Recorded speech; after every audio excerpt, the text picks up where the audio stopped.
learners, and welcome to the 59th lecture in this NPTEL course on the 20th century women's novel. I will spend the remaining time in this course discussing the work of an Indian origin novelist, the writer Sunetra Gupta, and I'll focus on her first published novel, which is Memories of Rain, and this appeared in the year 1992. We have a lot of thoughts, a lot of ground to cover, so it's going to be a packed couple of videos, and I hope I can do justice to a lot of the ideas and textual moments that I would like to discuss.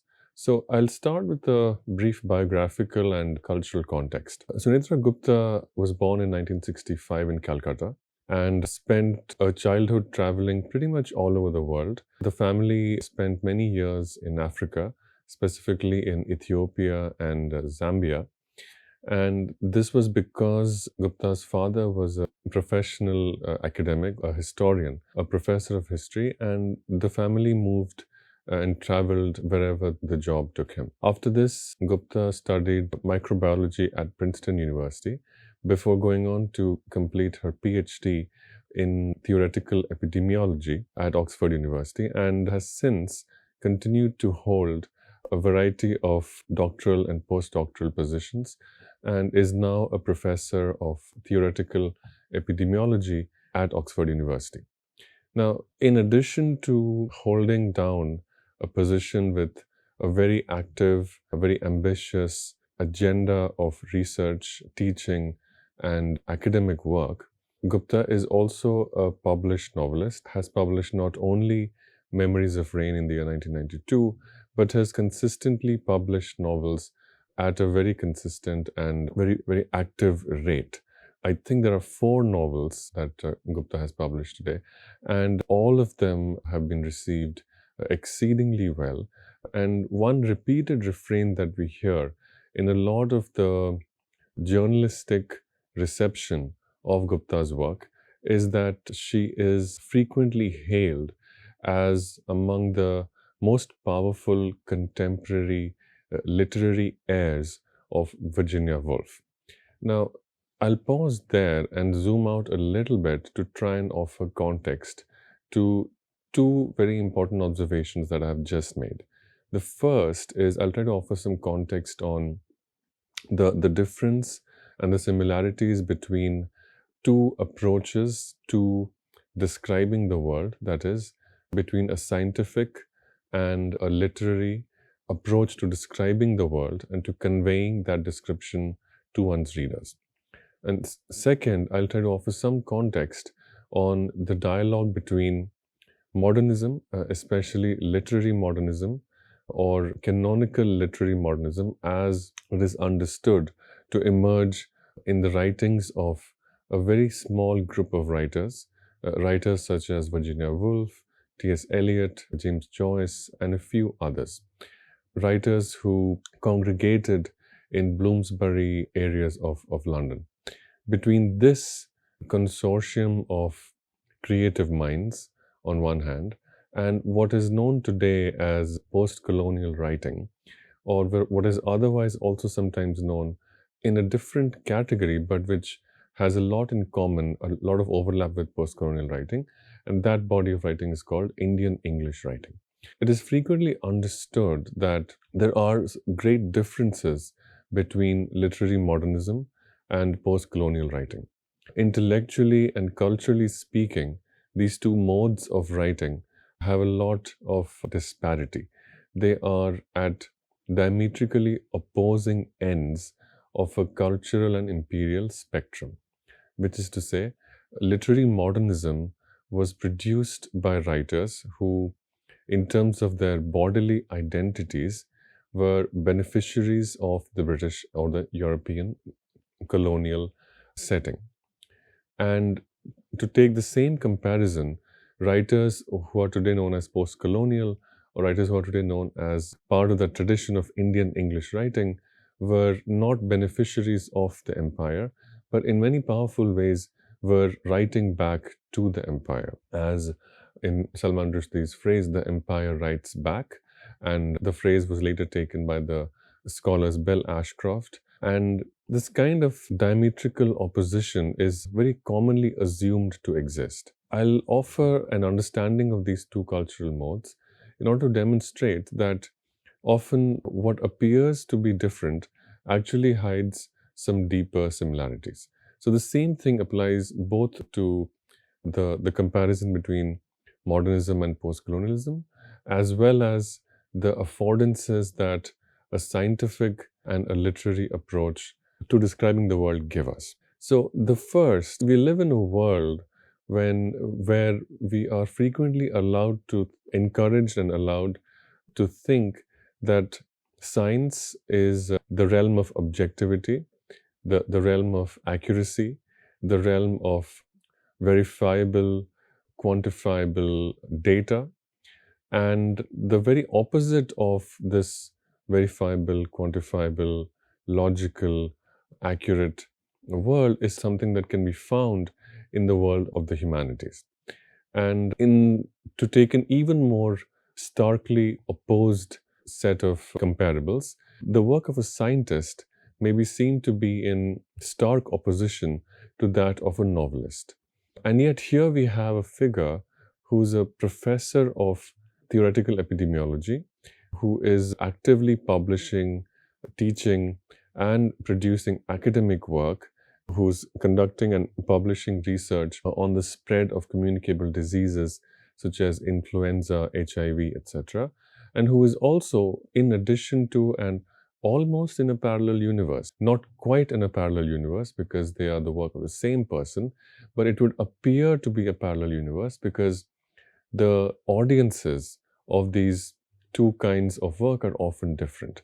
The audience of Sunetra Gupta's research papers are very different from the audience of Sunetra Gupta's novels. So how does the same person do it, and what does that tell us? Well, what it tells us is that both the work of scientists in laboratories as well as the work of creative writers at their desks in studies or libraries are similar acts of storytelling. They involve the perception of the world through one's senses. They involve observation of patterns in that perceived sensory world, and they involve the interpretation of these observed patterns in order to arrive at an understanding of the world. So in a way, the conclusions or the output of both these approaches to observing the world are narratives. The work of a scientist in a laboratory produces one kind of narrative. The work of a writer secluded in a library produces another kind of narrative. We tend to think of the scientist's narrative as somehow having a stronger, more persuasive claim to truth. And we think of the creative writer's narrative as having a weaker claim to truth because the former, that is the scientist's narrative, can be taken as fact, whereas the latter, the novelist's narrative, can be dismissed as the product of a person's imagination. In a word, the difference between these two narratives is that of objectivity. The scientist's narrative is considered objective, the writer's is considered subjective. This is a very fallacious and superficial definition, however. There is no such thing as pure objectivity or pure subjectivity. And I'll take a minute here to discuss the work of Richard P. Feynman, who's considered among the greatest theoretical physicists of the 20th century. And Feynman is very well known as a physicist, but I think he's even more well known as a teacher and as a writer, and specifically as the writer of memoirs. And the most famous of his memoirs is titled Surely You're Joking, Mr. Feynman. Now, Richard Feynman breaks down the greatest and the most complex breakthroughs in theoretical and practical physics to very common sense question and answer stories. And Surely You're Joking, Mr. Feynman is full of stories in which the scientist simply asks his readers to pay attention to the world, to ask the simplest of questions, to observe everything, and to not accept for fact explanations given by other people. In fact, Richard Feynman's nonfiction and memoirs can be taken as a set of guidelines in acts of radical attention. How to pay attention to what you observe in a way that it becomes a radical act of knowledge making. If I had to break down Feynman's approach to science, it would be do not accept facts or even logic by someone else. Try to think through what you observe, given the facts that you can verify. And so, in a way, this is exactly what the greatest writers do, whether it's the writers of realistic fiction, whether it's writers of non fictional journalistic prose. Writers embody and exemplify very powerful acts of paying attention to observable reality in a way that produces new knowledge, in a way that revises existing perceptions of the world and encourages readers to think through their preconceived notions, to question what they have been told, and to revise and constantly educate themselves in new ways of perceiving the world. So we see a lot of that in Sunetra Gupta's novel, which is Memories of Rain. Now, to speak about this second point of observation, which is the differences or the continuities between canonical literary modernism and post-colonial writing. Now, one way to think through this dichotomy is to think about the emphasis in literary or canonical modernism as being on textual or narrative form, and the emphasis in post-colonial writing falling on not so much on narrative form or narrative voice or authorial style or any other aspects of craft, but rather on something to do with the content of the novel or the story, which is to say things like nation, things like identity, things like history. And we can see this transition, we can almost get textual evidence for this transition in a very famous novel which was published in the year 1981, that is Midnight's Children by Salman Rushdie. Now, in this novel, we can see both these things happening. The narrative voice is extremely complex. There's a great deal of formal narrative innovation. The language and the narrative voice is experimental, extremely experimental, almost challenging comprehension at some points. But this narrative voice is forced to become experimental. The tone is forced to become challenging because the writer's goal is to describe a reality and a history which is itself extremely complex and quite mind-boggling. Later iterations of the Indian novel in English, as the term would develop and as writers would also self-consciously begin to market and write their work, later iterations would embrace the primacy of nation, the primacy of history, and the primacy of identity much more strongly. But there would also remain a sort of unresolved formal complexity as well. And it's worth looking at the kinds of novels and the identities of the authors who were publishing novels in and around the time that Sunetra Gupta published Memories of Rain. So I mentioned 1981 as an important landmark year in the history of the Indian English novel. This was the year Midnight's Children appeared. A few years before Sunetra Gupta's novel Memories of Rain appeared, another very important work of Indian English writing appeared. And in fact, it might be the most important Indian English novel in existence today. And that novel is The Shadow Lines of Ghosh. This appeared in the year 1988. This is perhaps the novel which has the greatest intellectual relevance to understanding the kind of terrain that Memories of Rain covers. I say that because there is a distinct shift that Amitav Ghosh's 1988 novel marks in the kinds of trends that were seen in the Indian novel in English. And that trend can be called an inward trend. This was also a move away from, or a move that was designed to take the emphasis and the limelight away from diasporic writers, writers like Salman Rushdie, who had some origin, were connected to India, the soil or the reality of India, the material fact of India through an accident of birth, but who had continued to live, write, make their careers very far from that soil. And Amitav Ghosh's novel, The Shadow Lines, is written by a writer who, at the time of its writing, had come back to India.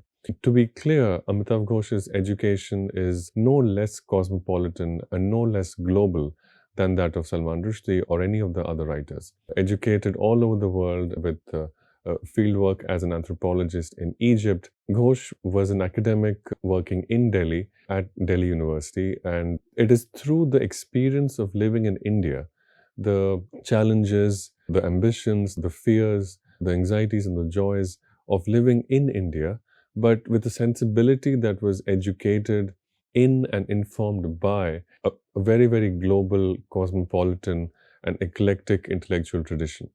This is what we get in The Shadow Lines. Additionally, The Shadow Lines is marked by a very strong awareness of the costs as well as of the necessities of returning to one's homeland. There are multiple characters in that novel, and I don't want to discuss that novel, but the novel is an extremely poignant and urgent meditation on why we have no choice but to return to the places that shape us, and how, despite the inevitability and the urgency of this movement inwards or movement backwards in time and also movement backwards in space, it has huge costs. It is not an easy process of return. It is a very painful, violent, and very often ends in a great, painful tragedy, as we see in the death of Tridib, but we also see much more slower violence, much less visible violence that is suffered by the characters of Ela and May. So, Amitav Ghosh's novel is marked by a skepticism towards the promise of cosmopolitan modernity. And we see that promise, we see that skepticism towards that promise of modernity articulated in a much more powerful way, I would say, in Sunetra Gupta's novel, Memories of Rain. Now, one more final context before jumping into the very powerful invocation of time, space, and emotions that we get in Memories of Rain. The Stream of Consciousness novel, and I mentioned that most journalistic reception of Sunetra Gupta seems to be fixated on stating that she is the strongest post-colonial or Indian origin literary heir to Virginia Woolf. And it's understandable why that observation can be made. And I'll discuss a little bit about the specific points of similarity between the novel Mrs. Dalloway by Virginia Woolf, which is considered to be the most powerful exemplification of the stream of consciousness, and Memories of Rain. So both of these novels are inspired by an idea of extreme relativism. That is to say, the passage of time is inescapable and cannot be removed from the experiences, the thoughts, the subjectivity, the emotional turmoil that is experienced by a person.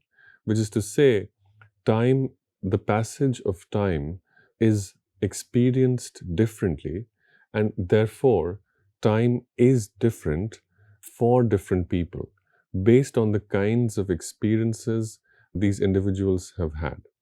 And so Mrs. Dalloway becomes fluid and sometimes jarring, and sometimes it's a bit difficult to follow because the narrative voice flits in and out of different characters' minds. And the technical term for this is free indirect discourse. But what it ends up feeling like to a reader of Mrs. Dalloway is that the reader is not told exactly when what they are reading is being experienced and narrated from inside the minds and the bodies of one character, and when the narrative voice has shifted and inhabited the mind and body of another character. This is something that is replicated almost identically and almost verbatim in Memories of Rain. But what happens when that formal narrative structure is reproduced in a very different kind of novel is that that formal structure itself becomes unrecognizable. So, the similarities between Virginia Woolf's stream of consciousness technique and the technique of writing that we find in Sunetra Gupta's novels is very deep. It is not fair to simply say that Sunetra Gupta uses the stream of consciousness technique to tell a post colonial or an Indian English story.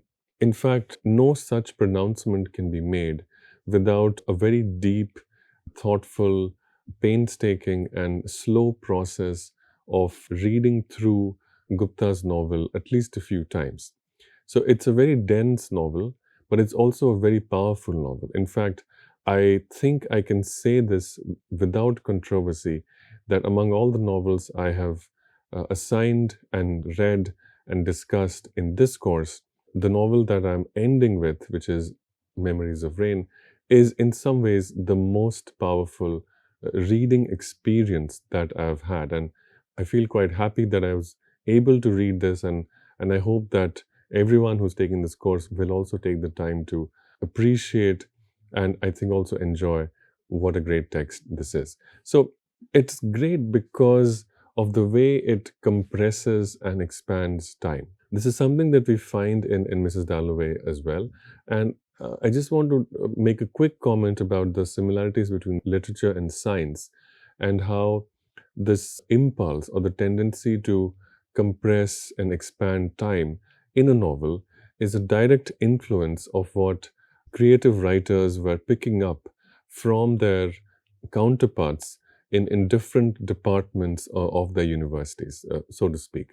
Several modernist writers have stated on record, in print, that they were deeply influenced by the innovations in physics, especially theoretical physics, and also, and specifically, theories such as Einstein's theory of special relativity. And a lot of modernist writers, including William Faulkner, Virginia Woolf, they were the direct beneficiaries, but also they were quite daring in willing to experiment with the narrative voices of their novels, and they collaborated with and drew from techniques and innovations in sciences. There's also a very powerful tradition of scientists in the Indian English writing canon. One can think of writers, poets such as Jayanta Mahapatra, who passed away a couple of years ago and who was a prolific and among the most pioneering Indian English poets, was a teacher of physics in Cuttack. One can think of the Professor Rohit Manchanda, who's currently at IIT Bombay and who's published this very, very legendary novel, A Speck of Coal Dust. And speaking of contemporary writers, one can think of the novelist Amrita Mahale, who has degrees in engineering and also, I think, physics from Stanford, and who's published 2 novels till date. So there is quite an active little community of scientists and engineers who've turned to creative writing with great success. Now, with this background, I'll now move to saying a little bit about this novel. Why is it titled Memories of Rain? What happens in it? Who are the major characters? And what should be the approach to get the most out of reading this novel? So, this is a novel that is quite literally about memories of rain. It is titled Memories of Rain because the novel narrates what happens when one person, specifically a woman, Moni Deepa or Moni, one woman remembers many things over the course of one weekend. It's the weekend that she and her husband and some friends are celebrating the 6th birthday of their daughter.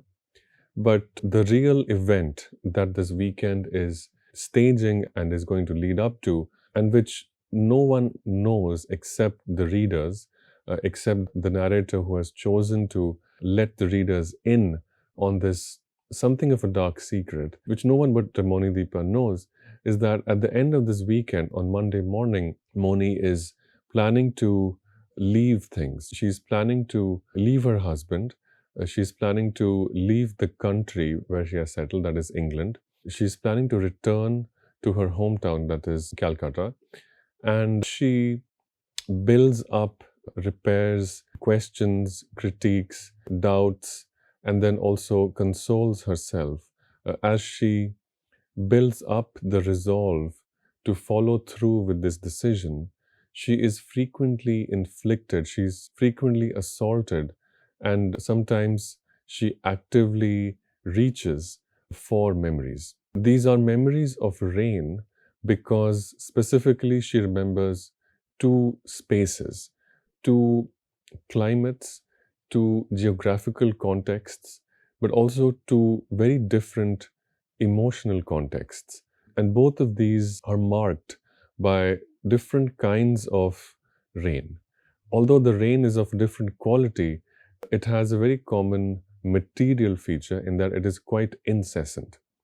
So the first time and space that she remembers is 1980s Calcutta, which is when she first met her husband, a white Englishman named Anthony or Tony. This forms a great deal of the novel and makes for some of the best writing in the novel. Memories of a particularly hard-hit monsoon season in Calcutta, in which the rains seemed to not stop at all. It was during this extremely violent monsoon season that Moni first met Tony. So this forms a great deal of the writing and the description of the first parts of the novel. The second set of memories have to do with the time that they spent in England, because after marriage, Moni moved to London, where Anthony tried to have a career and did have a career working in the government. And towards the last few years of their married time together, Moni Deepa began to discover that Tony had been carrying on an illicit relationship with a common friend of theirs. And those memories are a source of great deal of pain, disturbance, violence even to Moni Deepa. But both of them have this association with the rain. So that explains the title, Memories of Rain. There's not much that happens in this novel by way of a plot. And so this is another reason why readers have felt the inclination to compare this novel to Mrs. Dalloway, because of the thinness of plot and the richness of the interiority or the emotions that this novel presents.